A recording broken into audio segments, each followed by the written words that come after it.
All right, ladies and gentlemen, I'm just doing this quick one for Wode Maya.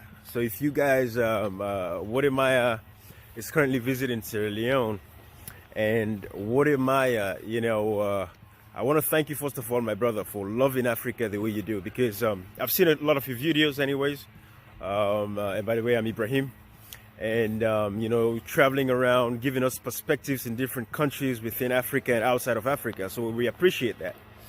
But I'm from Sierra Leone, and so what I want to do is I want to just respond to your great piece that you put out this morning at 6 a.m., which was November 5th, and you mentioned the fact that why is diasporans, Sierra Leoneans especially, not going home to engage in businesses and stuff like that.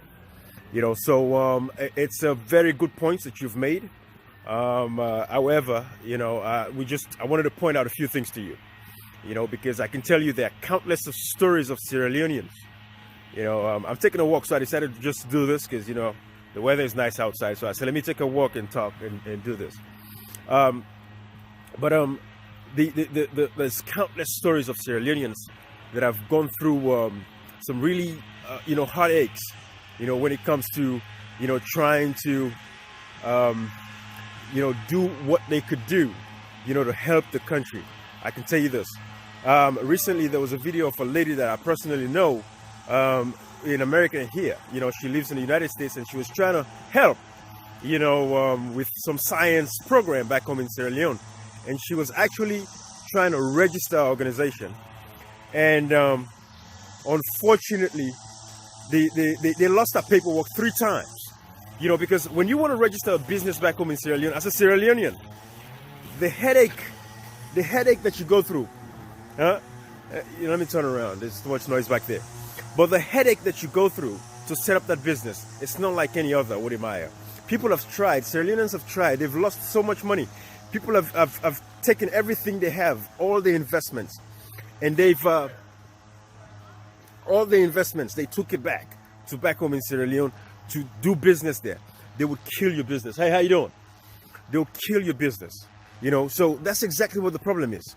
And that is why people don't go. People don't try anymore. And this has been going on for decades. And it's something that is all over Africa anyways. But for Sierra Leone specifically, I can tell you this. It's because of the issues, the corruption. Go to the hospital right now, Wode Maya. Go to a hospital right now if you're sick. You'd have to buy paper. You'd have to buy the pen. Go to a ministry of labor or ministry of lands. Say you want to go, get some paperwork done that has to do with, say, your land and all that kind of stuff. Or you want to register a business. You would see exactly the pain that Sierra Leoneans have to go through. And that is why, Sierra Leoneans, some of us have given up in investing. You're better off just giving people away, giving stuff to people, shipping clothing, all that other used items, and just give it away. Because if you try to do business with some of our Sierra Leonean brothers and sisters, they will destroy your life. And especially if you've taken everything you have over here, your livelihood, you took it back home to say, $50,000, $60,000, $100,000, you want to invest in your country, your people, your own brothers and sisters will be the ones that will destroy you. Send money, say you want to build a house. They would destroy you. They will not build that house. I'm talking about like 98%. You might have 1 or 2 of our brothers and sisters that are very faithful. Not everybody's story is the same. So I want you to understand, Wode Maya, these are some of the problems, but there's a lot of bottleneck until we have the governments in place to eradicate corruption completely. It's always going to be a problem. So Wode Maya, thank you for your love for Africa. Thank you for posing the question to Sierra Leoneans to the diaspora. We don't want to come at you in a negative way. We thank you for what you're doing. I personally appreciate you because you're saying the truth. You're saying the actual fact.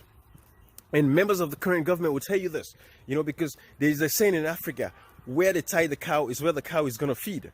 And the thing is, in government offices, people don't get paid. So corruption is the order of the day. You understand? So that is what is going on, my brother. So in as much as a lot of brothers want to go invest, get these supermarkets, so Lebanese and others would not be the ones who would, be running those businesses.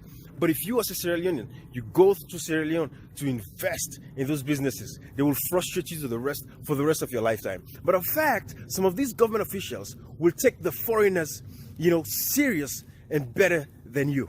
They will treat the foreigners better than they will treat you as a Sierra Leonean. The moment they know you're from diaspora, you're from the, overseas, and you're Sierra Leonean, that's the end of it, man. That is what the problem is. That is what, hey, how you doing, man? That is what the problem is. So, thank you for your point. We appreciate you, Wode Maya, but I just want you to know that there's a lot of issues. Since you're in Sierra Leone, I want you to take it up on yourself and find out. Do some research, okay? Do some research and you'll see. And I'm sure over the next few days, you'd have a lot of testimonies from Sierra Leoneans in the diaspora with some of the stories that they've had to go through, All right, Wode Maya. So I'm already almost home. And,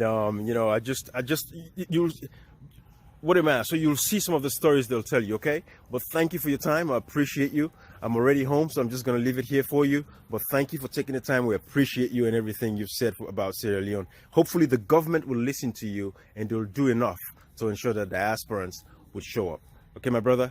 Bye-bye.